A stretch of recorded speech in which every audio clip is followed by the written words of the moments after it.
My own family snubbed my wedding, writing it off as unworthy. But my billionaire in-laws turned it into the event of the century, making everyone wish they hadn't stayed away. I shone bright.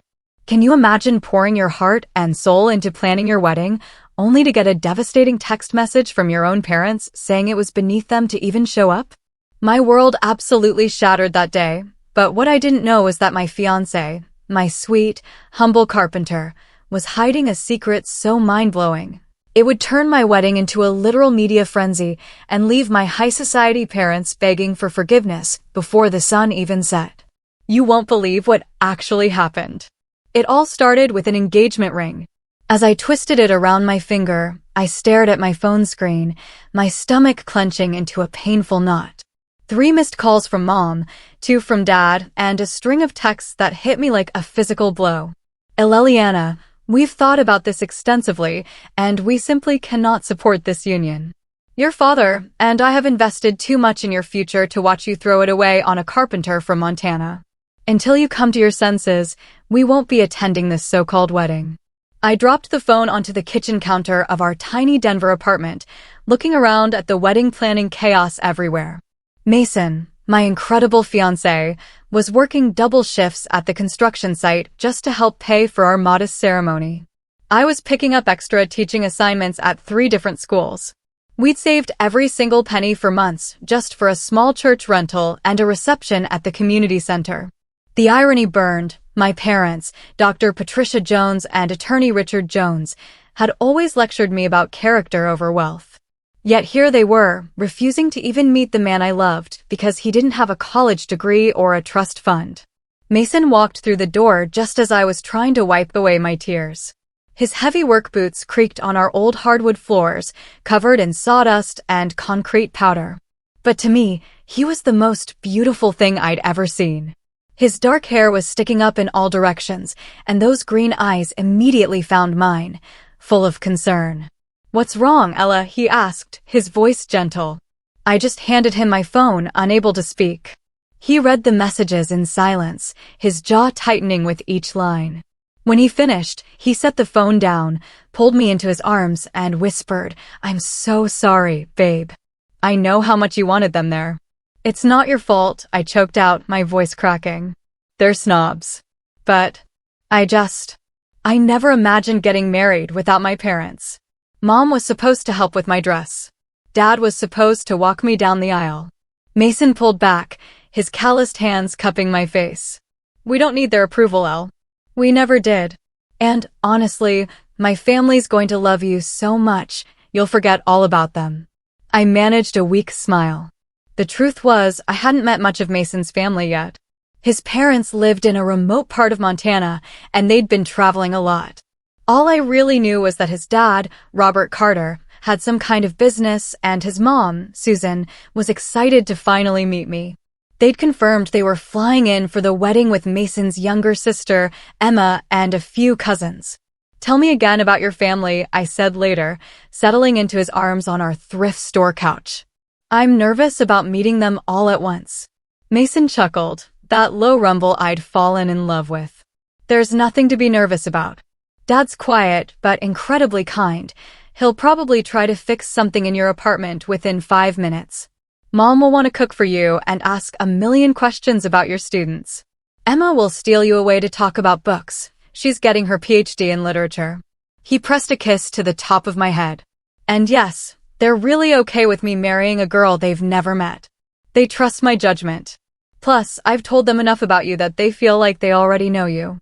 Mom actually said she's never heard me talk about anyone the way I talk about you." The wedding was still 3 weeks away, but the stress of planning everything ourselves was taking its toll. We'd booked the sweetest little church on the outskirts of Denver, with white wooden pews and stained glass windows. The reception would be at the community center next door, with barbecue from Mason's favorite local spot and a simple 3-tier cake from the grocery store. It wasn't glamorous, but it was us. Mason had even built our wedding arch from reclaimed wood, and I'd made the centerpieces from wildflowers we'd picked in the mountains. Everything was simple, heartfelt, and exactly what we wanted. Except now, the guest list had shrunk considerably. My parents' absence meant my entire side of the church would be nearly empty. I had a few college friends flying in and my elderly Aunt Margaret, but that was it. The thought of walking down that aisle to mostly empty pews made my chest tight. Maybe we should postpone, I whispered, save up more money, try to work things out with my parents. Mason's voice was firm. Look at me. I met his eyes. We are not postponing our lives for people who can't see how incredible you are. Our wedding is going to be perfect. Because we'll be there, promising to love each other forever. That's all that matters. He was right. But it didn't make the hurt any less sharp. I dreamed of my wedding day since I was little, and in every version, my parents were there, beaming with pride. Instead, they were probably at their country club, telling their friends about their daughter's unfortunate life choices. Over the next few days, I threw myself into preparations with renewed determination. If my parents wanted to miss out on the happiest day of my life, that was their loss. I altered my grandmother's vintage lace dress, practiced my vows until I could recite them without crying, and confirmed all the details. Mason's family arrived 2 days before the wedding, and I was shocked by how normal they seemed. I don't know what I'd expected, but Robert Carter looked like an older version of Mason, tall, broad-shouldered, with kind eyes and hands that clearly knew hard work. Susan was petite and energetic, with graying brown hair and the same infectious smile as her son. She hugged me like she'd known me for years. Finally, she exclaimed, "Mason has told us so much about you. I feel like we're old friends already." Emma, Mason's sister, was exactly as advertised, a book lover with wild, curly hair and an easy laugh. She immediately started asking me about my favorite novels and whether I'd read her current dissertation topic on contemporary American literature. They'd rented rooms at a modest hotel downtown and insisted on taking us out for dinner at a casual Italian place. Nothing about their behavior suggested anything other than a middle-class family from rural Montana. Robert talked about the weather and asked about my teaching. Susan wanted to know if I needed help with any last-minute wedding preparations. Emma told stories about Mason's childhood that made me laugh until my sides ached. The only thing that struck me as slightly unusual was how they'd arrived. I'd assumed they'd driven from Montana, but Mason mentioned they'd flown in. When I asked about it later, he just shrugged and said his dad had found a good deal on flights. The night before the wedding, I lay awake staring at the ceiling. Tomorrow, I'd become Mrs. Aleliana Carter. In less than 18 hours, I'd be walking down the aisle of that little white church, hopefully without tripping, to marry the man who'd changed my entire world. My phone buzzed with a text from an unknown number. "Congratulations on your wedding tomorrow. We're so looking forward to celebrating with you. The Carter family." I smiled in the darkness. At least one family would be there. At least someone would be cheering when Mason and I promised to love each other forever. I had no idea that by this time tomorrow night, I'd be questioning everything I thought I knew about the quiet carpenter I was about to marry. The morning of my wedding arrived with Colorado's signature brilliant blue sky and crisp mountain air. I woke up in my childhood friend Sarah's guest room, following the old tradition of not seeing the groom. Sarah, my maid of honor, was already bustling around with coffee and breakfast pastries. "Today's the day, Mrs. Carter," she sang, throwing open the curtains. "How are you feeling?" "Terrified and excited and nauseous," I admitted, pulling the covers over my head. "Is that normal?" "Completely normal. Now get up, because we have exactly 4 hours to transform you into a bride, and your hair appointment is in an hour." The beauty salon Sarah found was a small local place that specialized in vintage-inspired styles. As the stylist worked my long brown hair into soft waves reminiscent of the 1950s, I found myself actually relaxing for the first time in weeks. This was really happening. In a few hours, I'd be married to Mason. My phone rang just as the stylist was adding the final bobby pins to secure my grandmother's pearl hair comb. The caller ID showed Aunt Margaret's name, and my heart immediately jumped to my throat. "Margaret, is everything okay?" "Oh, honey," her voice was shaky. "I'm so sorry. I'm at Denver General. I fell this morning and broke my hip. They're taking me to surgery in an hour." The blood drained from my face. Aunt Margaret was the only family member I had left who was going to show up. She was supposed to walk me down the aisle. Don't worry about the wedding, she continued quickly. You go ahead and have your beautiful day. I'll be thinking of you every minute. Margaret, I should come to the hospital. Absolutely not. You have a wedding to attend, young lady. Your own wedding. Promise me you won't leave that church. After I hung up, Sarah immediately wrapped me in a hug, careful not to mess up my hair. I'm so sorry, Elle, but she's right. You can visit her tomorrow on your honeymoon layover. I nodded, blinking back tears. Now I really will be walking down the aisle alone. No family at all. You have me, Sarah said firmly. And you have Mason's family. Sometimes the family we choose is more important than the family we're born into. An hour later, we arrived at the little white church. It looked even more beautiful than I remembered, with Mason's handcrafted wooden arch perfectly positioned at the altar, decorated with the wildflower arrangements we'd made. Sunlight streamed through the stained glass windows, casting rainbow patterns across the wooden pews. But something was different. There were cars in the parking lot. A lot of cars. Expensive cars. A sleek black Mercedes sedan sat next to a pristine white BMW SUV. Behind them was a silver Porsche and what looked like a Tesla. My stomach dropped. Had my parents changed their minds and decided to show up after all, bringing their wealthy friends as some kind of power move? Those aren't your parents' cars, are they? Sarah asked, voicing my exact thought. I don't think so. Dad drives a Lexus and Mom has that ridiculous white Cadillac. We walked through the church's side entrance, and I immediately heard voices coming from the main sanctuary. Lot of voices. The church sounded full. Sarah peeked around the corner, and her eyes went wide. Ella, you need to see this. I joined her at the doorway and nearly gasped. The church was packed. Every single pew was filled with people I'd never seen before, all dressed impeccably. The women wore elegant dresses and sophisticated jewelry, while the men were in expensive-looking suits. They were chatting quietly, but there was an energy in the air that felt completely different from what I'd expected for our simple ceremony. Who are all these people? I whispered. Before Sarah could answer, Susan Carter appeared at my elbow. She looked radiant in a navy blue dress that probably cost more than my monthly salary, though she wore it with the same warm smile she'd had at dinner. Eleliana, you look absolutely stunning, she said, embracing me carefully. That dress is exquisite. Susan, I don't understand. Who are all these people? We only invited about 30 guests in total. Susan's smile became slightly mysterious. Well, dear, when word got out about Mason's wedding, a few more people expressed interest in attending. Family, friends, business associates of Robert's. I hope you don't mind that we expanded the guest list a bit. A bit? I looked back at the packed sanctuary. There have to be over 200 people in there. Actually, it's closer to 300, Susan said cheerfully. But don't worry about that now. You have more important things to think about. Are you ready? My head was spinning. Business associates? What kind of business did Robert Carter run that warranted 300 wedding guests? And how had they even fit everyone in our tiny church? Emma appeared at my other side, looking gorgeous in an emerald green dress that complemented her curls perfectly. The photographer wants to take some pictures with you before the ceremony starts, she said. Photographer? I blinked. We hired Mrs. Peterson from down the street to take photos with her digital camera. Oh, that's so sweet, Emma said. But Dad arranged for someone a bit more professional.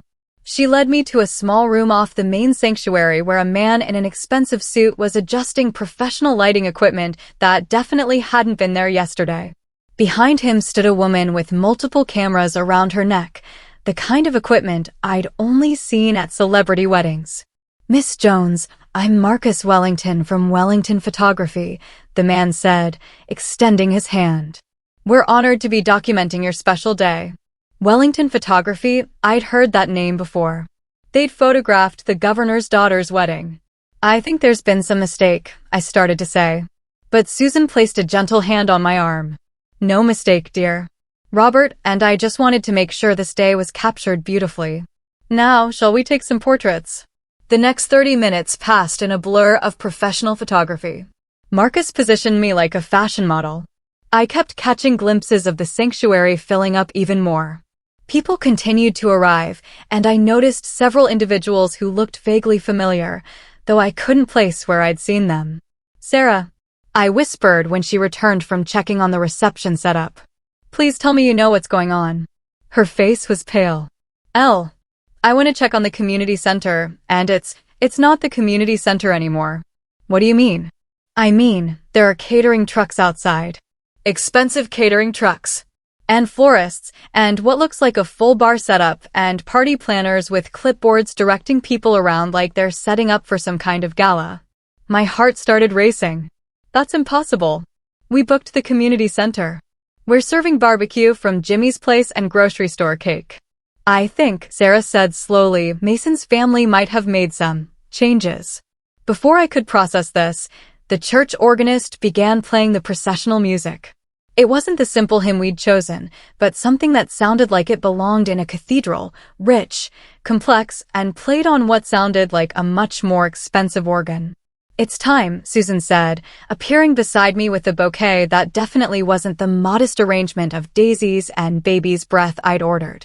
This bouquet was a stunning cascade of white roses, peonies, and orchids that probably cost more than our entire original wedding budget.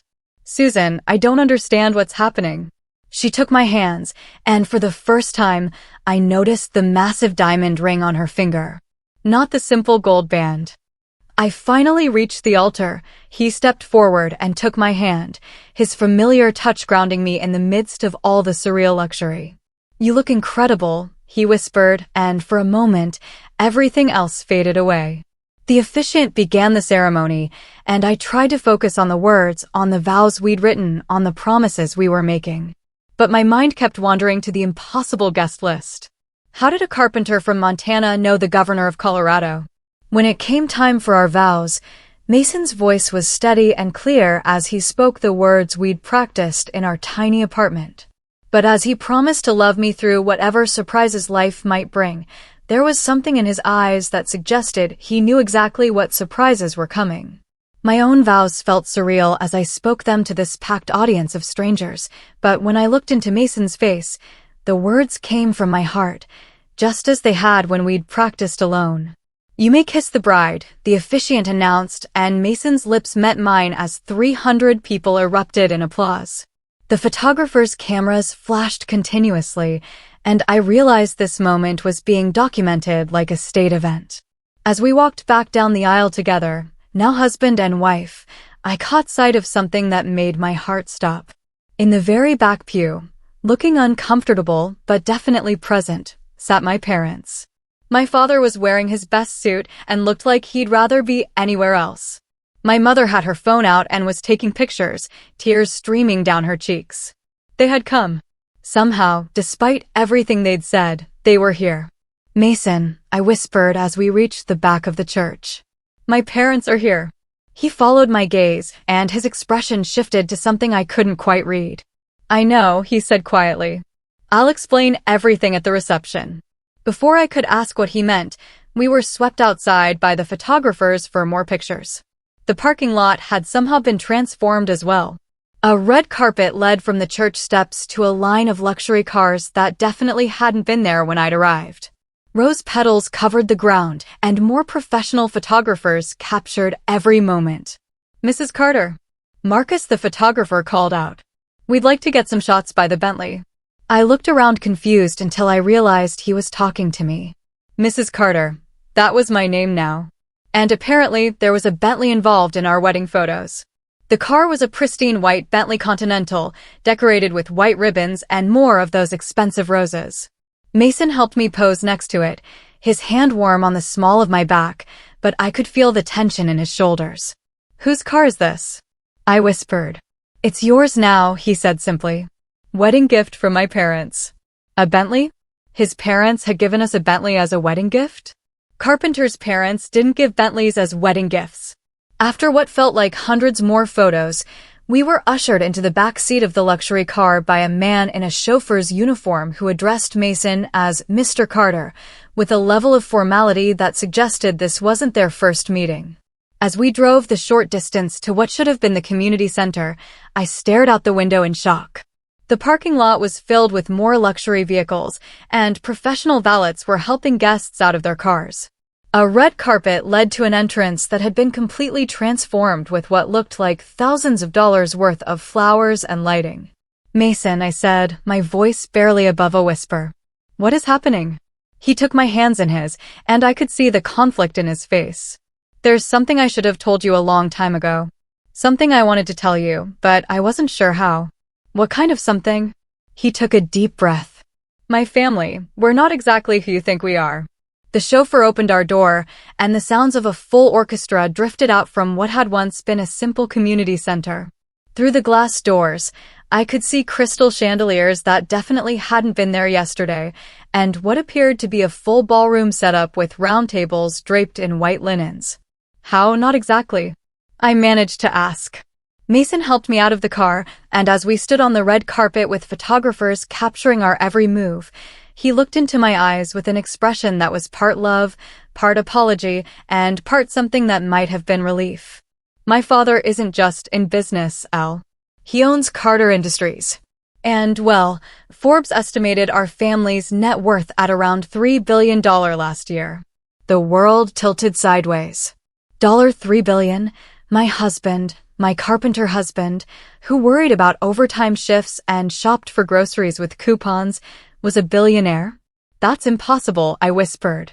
"I know it sounds crazy," he said. "I wanted to tell you so many times, but I loved that you fell in love with me, not my bank account. I loved that you didn't care about money or status or any of that. You just loved me." Before I could respond, the doors to the reception venue opened, and a wave of classical music washed over us. Inside, I could see our 300 wedding guests mingling in what had been transformed into the most elegant event space I'd ever. She'd worn at dinner, but a rock the size of a grape that caught the light and threw it back in brilliant flashes. "Sweetheart," she said gently, "there are some things about our family that Mason wanted to tell you himself. But what's important right now is that you're about to marry the man you love, and he's waiting for you at that altar with the biggest smile I've ever seen." The music swelled, and I could hear the congregation rising. 300 strangers were waiting to watch me walk down the aisle to marry a carpenter from Montana who apparently had secrets I'd never imagined. Sarah squeezed my hand. "Whatever's happening, Elle, Mason loves you. That part hasn't changed." I took a deep breath, clutched the mysterious orchid bouquet, and prepared to walk toward the biggest surprise of my life. The sanctuary doors opened, and I stepped into what felt like a completely different universe. The little white church I'd fallen in love with had been transformed into something out of a fairy tale. White silk draped every surface. Thousands of white roses and baby's breath created stunning arrangements at the end of each pew, and professional lighting cast everything in a warm, golden glow. But it was the sea of faces that truly took my breath away. Every single person in that packed church turned to look at me, and I recognized none of them. These weren't the casual friends and extended family I'd expected. These were people who belonged at galas and charity auctions. The women wore designer dresses and jewelry that caught the light like tiny stars, while the men looked like they'd stepped off the pages of Forbes magazine. And there, at the front of the church, stood Mason. Even from the back of the aisle, I could see his face light up when he saw me. He was wearing a tuxedo I'd never seen before, not the simple black suit we'd rented, but something custom-tailored that probably cost more than my car. His best man, who I'd expected to be his college roommate Jake, was instead a man in his 40s wearing what looked like a Rolex. But Mason's smile was the same. That bright, genuine expression that had made me fall in love with him. Whatever was happening, that smile reminded me that at the center of all this confusion was the man I was about to marry. I began walking down the aisle, my grandmother's vintage dress suddenly feeling wildly understated among all the elegance surrounding me. As I passed the pews, I caught snippets of whispered conversations that made my head spin. "She's lovely. Robert must be so pleased. I heard she's a teacher. How refreshing. The Carter family always knows how to throw an event." Carter family events? What did that even mean? Halfway down the aisle, I spotted a face that made me stop breathing for a moment. Governor Patricia Hendricks was sitting in the third row, smiling at me warmly. The actual governor of Colorado was at my wedding. Next door sat a man I recognized as the mayor of Denver, and behind them was a woman I was pretty sure I'd seen on the cover of Colorado Business Weekly. My legs felt wobbly as I continued walking, but Mason's eyes never left mine. When witnessed. And standing at the entrance, beaming with pride, were Robert and Susan Carter, apparently two of the wealthiest people in America, waiting to welcome their new daughter-in-law to a world I never knew existed. Walking into that reception felt like stepping through a portal into another dimension.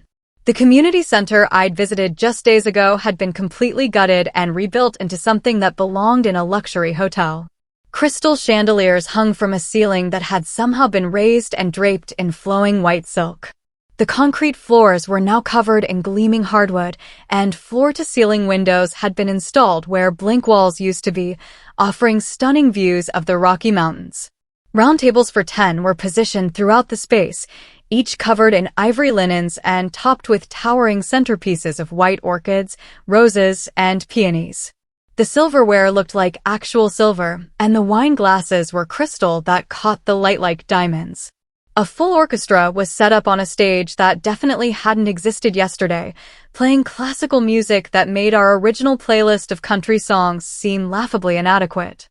But what truly made my knees weak was the sheer scale of it all. This wasn't a reception for 50 people eating barbecue off paper plates. This was a black tie gala for 300 guests who were now applauding as Mason and I entered.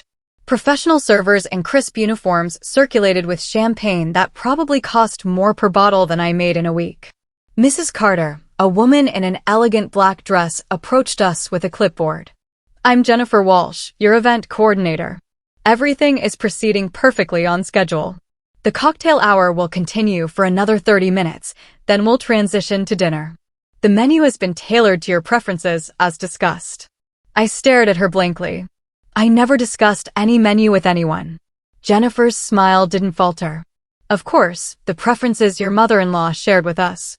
She mentioned you love Mediterranean cuisine and have a weakness for chocolate desserts." Mason's hand tightened on mine. "Thank you, Jennifer. Everything looks incredible." As Jennifer walked away, I turned to Mason with what I'm sure was a wild look in my eyes. "How long has this been planned?" "The orchestra, the flowers, the everything." I can explain." A booming voice interrupted us, and I turned to see a tall man in an expensive suit approaching with his arms outstretched. "Congratulations. What a beautiful ceremony." Mason straightened slightly. "Senator Williams, thank you for coming." This is Senator David Williams." "Senator, my wife, Liliana." "Senator Williams, as in United States Senator Williams?" I shook his hand on autopilot while my brain tried to process that a U.S. senator was at my wedding. "Your husband's family has been invaluable to Colorado's economic development," the senator said to me warmly. "And I hear you're a teacher? How wonderful. Education is the foundation of everything." Before I could respond, another couple approached, then another, and suddenly I was in the middle of a receiving line of people whose names I recognized from newspapers and television. The CEO of a major tech company, a federal judge, the owner of the Colorado Rockies. All of them spoke to Mason with the familiarity of old friends and treated me with the kind of respect usually reserved for billionaires' wives. "I need some air," I whispered to Mason after the 10th introduction to someone whose net worth probably exceeded most countries' GDP. He immediately guided me toward a set of French doors that opened onto what had once been the community center's tiny back patio, but was now an elegant outdoor terrace, complete with heat lamps, more flowers, and a view of the mountains that had been somehow enhanced with professional lighting. "How is this possible?" I asked once we were alone. "Yesterday, this was a community center with folding chairs and fluorescent lighting." Mason ran his hand through his hair, messing up the perfect styling for the first time all day. "My mother has a team of people who specialize in event transformation. When she sets her mind to something, it happens fast." "A team of people?" I repeated slowly. "Mason, normal mothers don't have teams of people." "I know." He sat down on a bench that was definitely more expensive than our entire apartment's furniture combined. "Ella, I've been trying to figure out how to tell you this for months. I sat beside him, my grandmother's dress pooling around us. Tell me what exactly? That you're rich? That your family is rich? That you've been lying to me about who you are? Not lying, he said quickly. Never lying. Everything I told you about myself is true. I did grow up in Montana. I do love working with my hands. I really was living paycheck to paycheck when we met. Then how? Because I chose to. He turned to face me fully. When I turned 18, my father offered me a position at Carter Industries. Vice President Track, corner office, 7-figure salary. I turned it down. I blinked at him. You turned down a 7-figure salary? I wanted to make my own way. I wanted to know who I was outside of the family money. So I moved to Denver, got a job in construction, and tried to live like a normal person. Asterisk, tried to live like a normal person. Asterisk, I echoed. Mason, we split grocery bills. I watched you stress about overtime pay. You let me believe we were struggling financially. We were, he said earnestly. I was. I've been living entirely off my construction salary for the past 3 years. I haven't touched a penny of family money. But they've been watching, I said, pieces clicking together. Your parents knew exactly who I was, where I worked, what I liked to eat. Mason nodded reluctantly. They had you investigated before I brought you to meet them. It's standard protocol for anyone who gets close to family members. I'm sorry, Elle. I hated that part of it. Investigated. The word felt bitter in my mouth. What did they find out about me that I don't know about myself? Nothing bad, he said quickly. Just basic background stuff, financial records, employment history, education. They were actually impressed that you've never had so much as a parking ticket.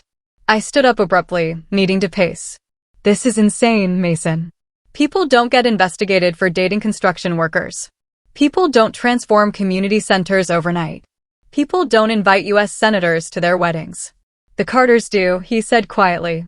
Through the French doors, I could see our wedding guests mingling, laughing, drinking champagne that probably cost more than most people's rent. My parents were standing near the orchestra, looking simultaneously awed and terrified. Your parents came, Mason said, following my gaze. How did they even know to come? They said they weren't coming. They were very clear about not supporting this marriage. Mason's silence was answer enough. You called them, I said. Or your family did. My father called your father yesterday morning. They had a conversation about the importance of family being present for life's most significant moments. What kind of conversation? The kind that happens when Robert Carter, founder and CEO of Carter Industries, personally calls to invite you to his son's wedding. I leaned against the railing, staring out at the mountain view. So, they didn't have a change of heart about you being good enough for me. They found out you were rich. Well, that's exactly what happened, isn't it?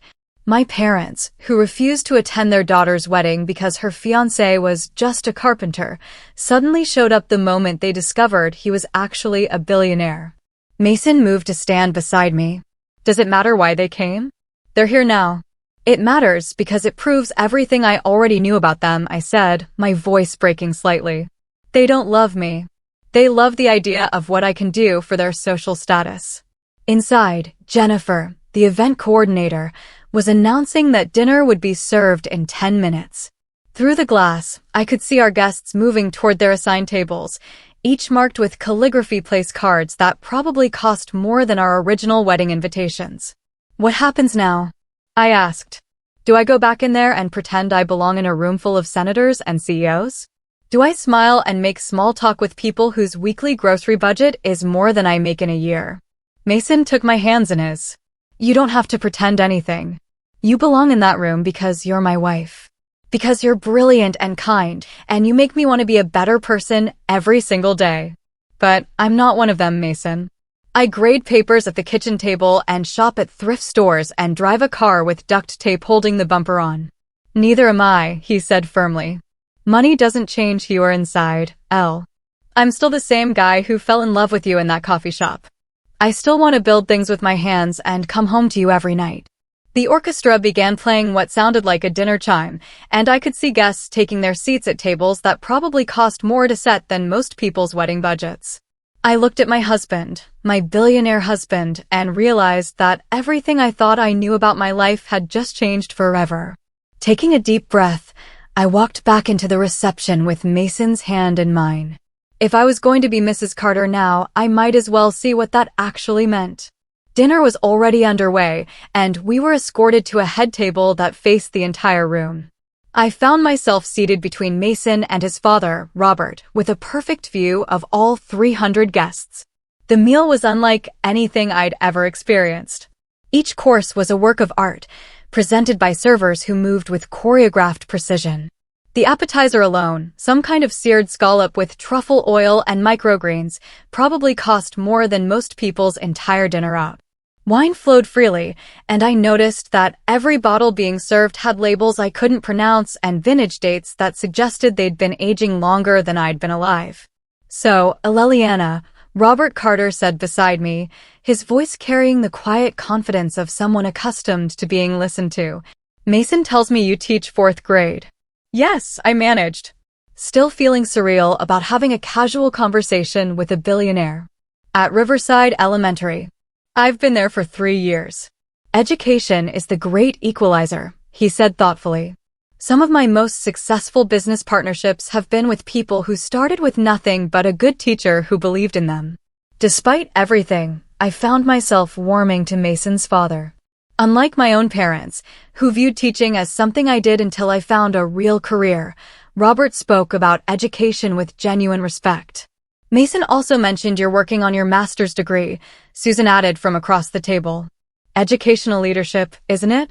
I nodded, surprised they knew so much about my academic plans. "I'm hoping to become a principal someday. I want to make schools better for kids who don't have advantages at home." "That's exactly the kind of thinking we need more of," Robert said. "In fact, Carter Industries has an education foundation that might interest you. We fund innovative programs in underserved schools." Before I could respond, the orchestra shifted to a softer melody, and Jennifer appeared beside our table. "Mr. and Mrs. Carter, it's time for your first dance." My stomach dropped. In all the chaos of discovering Mason's true identity, I'd completely forgotten about the traditional wedding reception events. Our first dance was supposed to be to "Too Amazed" by Lone Star, played from someone's iPhone playlist. Instead, I was being guided onto a proper dance floor while a full orchestra prepared to provide the soundtrack to what felt like the most watched moment of my life. They played an instrumental version of the song we'd chosen. Somehow, they'd known. As we swayed together under the crystal chandeliers, with 300 pairs of eyes watching our every move, I finally felt a moment of peace. "I'm still me," Mason whispered in my ear as we danced. "And you're still you. That's all that matters." "Is it though?" I whispered back. "Because I'm pretty sure me doesn't know how to be married to a billionaire." "Good thing I don't know how to be a billionaire husband either," he said with a smile. "We'll figure it out together." When the song ended, applause filled the room, and I realized that dozens of phones had been capturing our dance. Tomorrow, photos of our wedding would probably be all over social media and society pages I'd never heard of. As other couples joined us on the dance floor, I spotted my parents approaching from across the room. My mother was practically glowing with excitement, while my father looked like he was still processing everything he'd witnessed. "Aleliana, sweetheart," my mother gushed as they reached us. "This is absolutely incredible. The flowers alone must have cost more than most people's entire weddings." There it was. Not, "I'm sorry we almost missed your special day," or "We're proud of you." Just an immediate focus on the money. "Mom, Dad," I said carefully, "I'm glad you decided to come." My father cleared his throat awkwardly. When Mr. Carter called yesterday, he made it clear that family should be present for such an important occasion. He's quite persuasive. Persuasive how? I asked, though I wasn't sure I wanted to know. "Well," my mother jumped in, her voice dropping to an excited whisper. "He mentioned that Carter Industries is looking to expand their healthcare investments, and your father's expertise in medical technology could be quite valuable." My heart sank. Even now, at my own wedding, my parents were networking. My father added, straightening his tie. He suggested that perhaps we'd been too hasty in our judgment of Mason's prospects. I looked at Mason, who was standing beside me with a carefully neutral expression. "Did you know about this?" "I asked my father to call them," he admitted. "But I didn't know about any business discussions." Before I could respond, the orchestra announced that it was time for the father-daughter dance. My father stepped forward expectantly, but I hesitated. This was the man who'd refused to walk me down the aisle just hours ago, now ready to dance with me because he discovered I'd married into money. I don't think so, I said quietly. My father's face fell. Eleliana, I know we made some mistakes, but some mistakes. I couldn't keep the anger out of my voice anymore. You told me you couldn't support my marriage. You said Mason was beneath our family. You made it clear that you'd rather miss my wedding than pretend to approve of my choices. We were protecting you, my mother said defensively. We thought he was just some construction worker with no prospects. He was just some construction worker, I said. And I loved him anyway. But you couldn't see past his bank account to the person he actually is. The entire reception seemed to quiet around us, though the orchestra continued playing softly. I was vaguely aware that many guests were watching, but I was beyond caring. The only reason you're here right now is because you found out he's rich, I continued. If he really was just a carpenter, you'd be at home right now telling your friends about your daughter's unfortunate life choices. That's not fair, my father said, but his voice lacked conviction. Isn't it?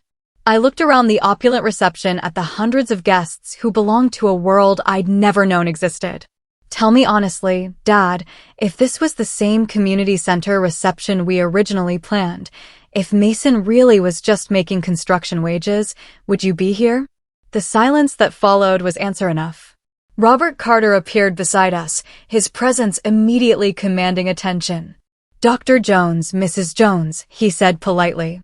Perhaps we could continue this conversation at a more appropriate time. This is, after all, a celebration. My parents nodded quickly, clearly intimidated by Mason's father's quiet authority.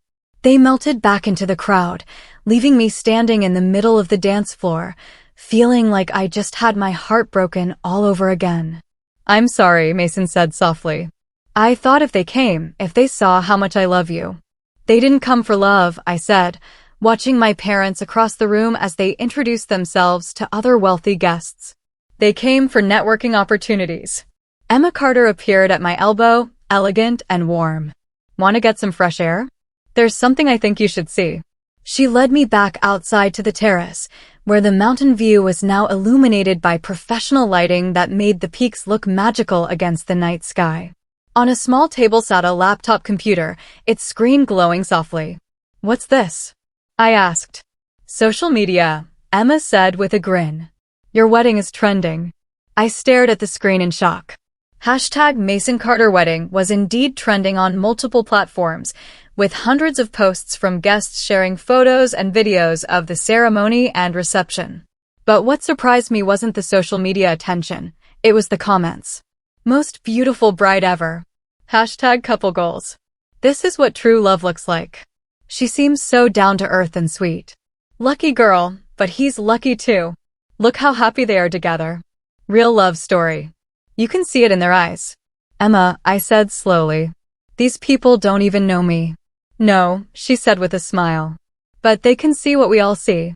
That you and Mason are perfect for each other. Money or no money.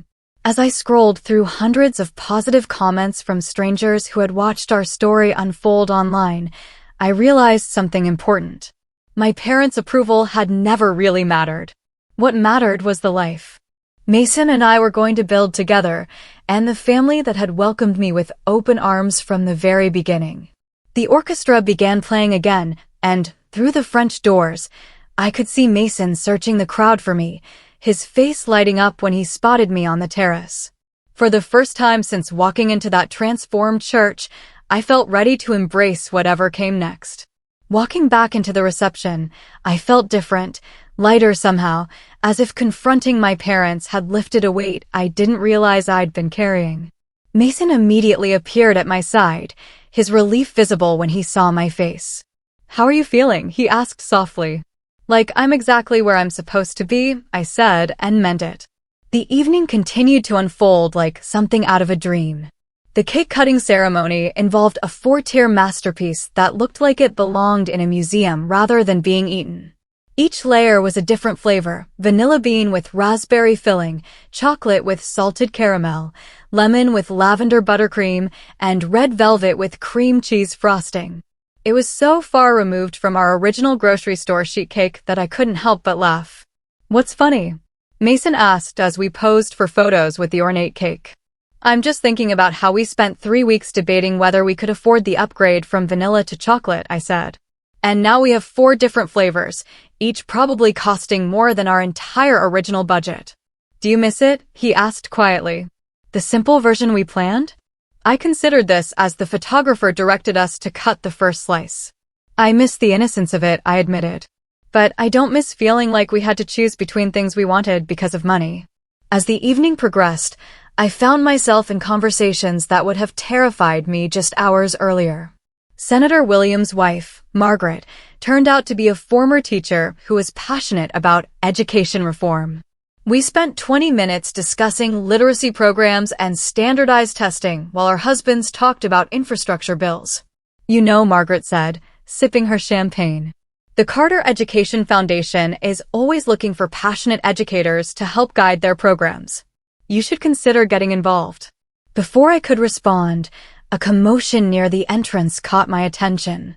A young woman in an evening gown was arguing with what appeared to be security personnel, her voice carrying across the reception. "I'm family," she was saying loudly. "Ask Mason. He'll tell you I'm supposed to be here." Mason's expression darkened immediately. "Excuse me," he said to the group we'd been talking with, and headed toward the disturbance. I followed, curious and concerned. The woman was probably in her mid-20s, with platinum blonde hair and the kind of confidence that comes from never being told no. She was beautiful in an expensive, high-maintenance way that made me suddenly conscious of my grandmother's vintage dress. "Clarissa," Mason said as we approached, his voice carefully controlled. "What are you doing here?" "Congratulating you, of course," she said with a bright smile that didn't quite reach her eyes. "Though, I have to say, I'm surprised you didn't invite me personally." I looked between them, sensing an undercurrent I didn't understand. "Mason, who is this?" "Clarissa Worthington," the woman said, extending a perfectly manicured hand. "And you must be the lucky bride." "I'm an old friend of Mason's." "A very old friend." The way she emphasized very made my stomach tighten. But before I could respond, Robert Carter appeared beside us with the kind of expression that suggested this conversation was about to end quickly. "Miss Worthington," he said coolly, "I don't believe you were on our guest list." "Oh, come now, Mr. Carter," Clarissa said with a laugh that sounded like breaking glass. "Surely there's room for one more guest at such a lavish affair?" "Security will escort you out," Robert said simply, then turned to Mason and me. "I apologize for the ex-girlfriend," he said briefly. "From before I moved to Denver. It's been over for years." Something in his tone suggested there was more to the story. But before I could ask, the orchestra began playing the last dance of the evening. Mason took my hand and led me onto the dance floor one final time as our guests gathered around us. "Any regrets?" he asked as the chandeliers cast everything in a warm glow. The mountain views through the windows were breathtaking, and we were surrounded by people who had traveled from across the country to celebrate with us. My parents stood at the edge of the crowd, looking somewhat lost, but trying to fit in. Emma was dancing with someone who might have been a tech billionaire, laughing at something he'd said. Robert and Susan Carter watched their son with obvious pride and affection. "Just one," I said finally. Mason's face fell. "What?" "I regret not knowing about your family sooner," I said. "Not because of the money, but because I missed out on months of knowing how wonderful they are." His relief was palpable.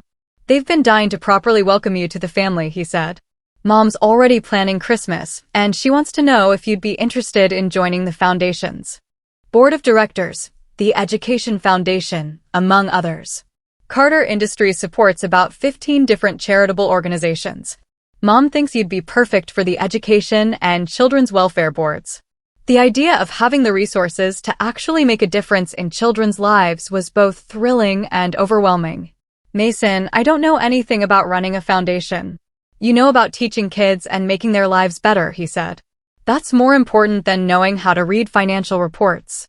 As the song ended, Robert Carter stepped onto the stage and took the microphone from the orchestra conductor.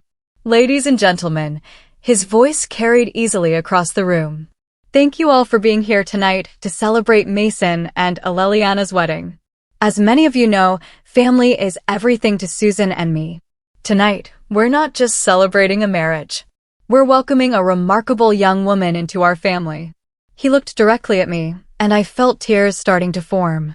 Aleliana, you've made our son happier than we've ever seen him. Your dedication to education, your kindness, and your genuine heart represent everything we value most. We're honored to call you our daughter. The applause was thunderous, and I realized that this feeling of being truly accepted and valued for who I was what I'd been missing from my relationship with my own parents my entire life. Later, as the evening wound down and guests began to leave, I found myself saying goodbye to people whose names I would never have imagined knowing. The governor hugged me and invited Mason and me to dinner at the state capitol. The tech CEO handed me his card and said his company was always looking for innovative education consultants. 3 different foundation directors asked if I'd be interested in joining their boards. My parents approached as we were preparing to leave for our honeymoon suite at the Four Seasons downtown. Aleliana, my mother said hesitantly, we want you to know that we're proud of you. Are you? I asked. Or are you proud of who I married? My father stepped forward. We made mistakes today. Big ones. We let our prejudices cloud our judgment about Mason. And more importantly, we failed to support you when you needed us most. You did, I agreed. Can you forgive us? My mother asked, tears in her eyes. I looked at these people who had raised me but never really seen me, who had come to my wedding for all the wrong reasons, but were at least trying to admit their mistakes. I can forgive you, I said finally. But things are going to be different between us from now on. Different how? My father asked. You're going to have to earn back my trust, I said. And you're going to have to accept that my life is my own, regardless of how much money my husband has. They nodded, looking chastened. And I realized that this was probably the first real conversation we'd ever had as adults. Mason and I finally left the reception at nearly midnight, climbing into the white Bentley that was apparently now ours. As we drove through the quiet Denver streets toward the hotel, I reflected on the most surreal day of my life. So, I said, leaning against Mason's shoulder, what happens now? Do I have to learn how to be rich? You have to learn how to be happy, he said, kissing the top of my head. Everything else is just details. Looking out at the city lights, I realized that for the first time in my life, I felt like I truly belonged somewhere. Not because of money or status, but because I'd found a family that valued me for exactly who I was. Tomorrow, I'd wake up as Mrs. Aleliana Carter, wife of a billionaire, potential board member of multiple foundations, and stepdaughter to 2 of the most powerful people in Colorado. But tonight, I was just a woman who had married the love of her life, surrounded by people who genuinely cared about her happiness. And that felt like the greatest fortune of all. 6 months later, I stood in the boardroom of Carter Industries, looking out at the Denver skyline through floor-to-ceiling windows that offered a view I never could have imagined having access to. The quarterly Education Foundation meeting had just concluded, and I was reviewing the proposals we'd approved for funding: 12 new literacy programs across Colorado, 3 STEM initiatives for underserved schools, and a teacher training program that would impact over 500 educators. Mrs. Carter, Jennifer Walsh, the same woman who had coordinated our wedding, now served as the Foundation's program director. The scholarship recipients are here for the award ceremony. I smoothed my navy blue dress, designer now, though I still felt strange about the price tags, and headed toward the conference room where 20 high school seniors waited with their families. These students would receive full college scholarships funded by the Carter Education Foundation. And seeing their faces when we announced their awards never got old. Good afternoon, everyone, I said as I entered the room. Congratulations to all of our scholarship recipients. Your hard work and dedication have brought you here today. As I handed out the scholarship certificates, I reflected on how much my life had changed since that surreal wedding day. The transition hadn't been seamless. Learning to navigate charity galas, board meetings, and social expectations that came with being a Carter had required more adjustment than I'd anticipated. But the work itself, Being able to make a real difference in children's education with resources I'd never dreamed of having made every awkward moment worthwhile. One of the scholarship recipients, a young girl named Maria Gonzalez from East Denver, reminded me so much of my former students that I lingered to talk with her after the ceremony. "Mrs. Carter," she said shyly, "I wanted to thank you personally. This scholarship means I can become a teacher like I've always dreamed." "What grade do you want to teach?" I asked. "Elementary. I want to work with kids who don't have much support at home, like I did. I want to be the teacher who believes in them." I felt tears pricking my eyes. "That's exactly why we do this, Maria. Teachers like you can change the world, one student at a time." After the ceremony, I drove home to the house that still sometimes felt like I was living in someone else's life. Mason and I had moved out of our tiny Denver apartment into a sprawling estate in Cherry Hills Village, complete with mountain views, a home office for my foundation work, and a workshop where Mason could pursue his carpentry projects. He'd officially joined Carter Industries 6 months ago, but insisted on maintaining his hands-on approach to construction projects. I found him in the kitchen, still wearing his work clothes and covered in sawdust, preparing dinner with the kind of focus he brought to everything he did. "How was the scholarship ceremony?" he asked, wrapping me in a hug despite being dusty. "Perfect. We have 20 kids who are going to college who might not have had the chance otherwise." I pulled back to look at him. "How was your day? Still enjoying the corporate world?" Mason laughed. "I spent the morning in board meetings discussing sustainable building materials and the afternoon actually installing solar panels on a low-income housing project. It's the best of both worlds." As we cooked together, my phone buzzed with a text message. The contact name made me pause. "Mom. The strangest thing happened today," the message read. "I met a woman at the country club whose daughter received one of your foundation scholarships. She couldn't stop talking about how much the program meant to their family. I wanted you to know that your father and I are proud of the work you're doing." I showed the message to Mason, who read it with raised eyebrows. "That's progress," he said carefully. "It is," I agreed. "Slow progress, but progress." My relationship with my parents had indeed been slowly rebuilding over the past 6 months. They'd made genuine efforts to get to know Mason for who he was rather than what he represented financially. My father had even started volunteering at a local college in the classrooms he learned about through Carter Industries' healthcare initiatives. "Speaking of your parents," Mason said, "they're coming to dinner on Sunday, remember? Along with my parents, Emma, and probably half the Colorado political establishment." "Sunday dinners at the Carter house have become quite the affair," I said with a laugh. It was true. What had started as simple family dinners had evolved into weekly gatherings that somehow always included interesting guests. Last week, we had dinner with the mayor of Denver and a Nobel Prize-winning physicist who was consulting on one of Robert's renewable energy projects. The week before, it was a group of teachers from one of our foundation schools and a former Secretary of Education. My phone rang, interrupting my thoughts. The caller ID showed Emma's name. "Aleliana." Emma's voice was excited. "Have you seen the news?" "What news?" "Check Channel 7. They're doing a feature on the Carter Education Foundation's impact, and you're the main interview." I grabbed the remote and turned on the television, finding the local news station. Sure enough, there was footage from today's scholarship ceremony, followed by an interview I'd given last week about the foundation's programs. The Carter Education Foundation has funded over 50 programs in its first year under new leadership, the reporter was saying. Director Aleliana Carter, a former elementary school teacher, has brought a grassroots approach to the foundation that's already showing remarkable results. The interview segment showed me talking about the importance of supporting both students and teachers, with statistics about improved literacy rates and college enrollment in the schools we'd supported.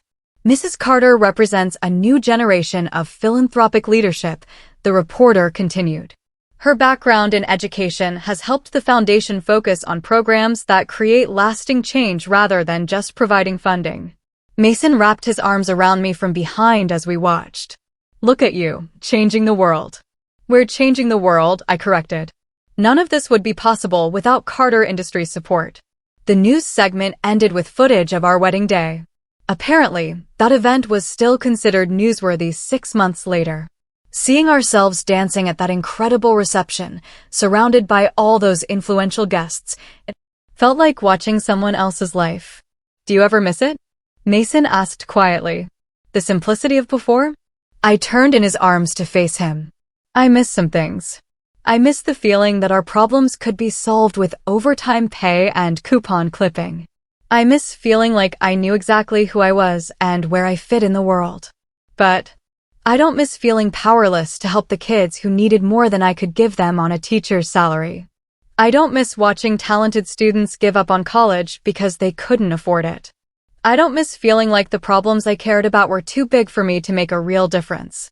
We were interrupted by the doorbell, which in our new house played an elaborate chime that still made me jump. Mason went to answer it, returning with a massive flower arrangement and an envelope. Delivery for Mrs. Carter, he said with a grin.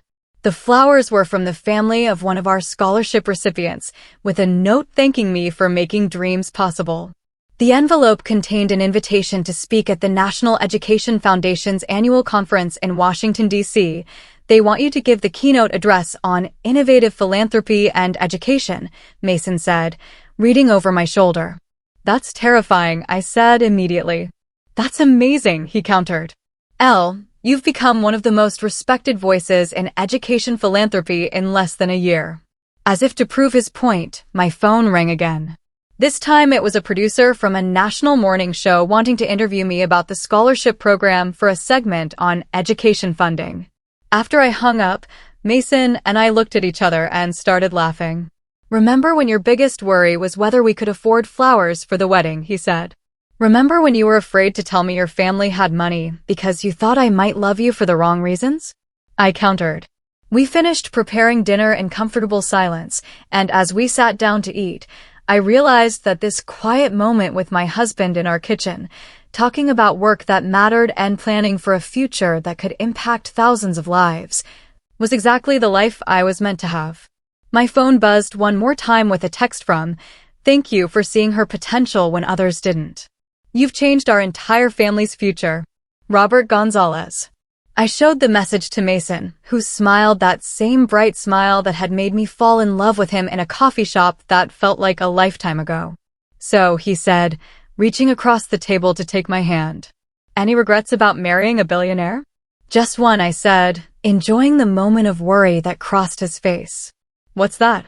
I regret that it took a wedding disaster to show me that sometimes the most beautiful life comes from the most unexpected places.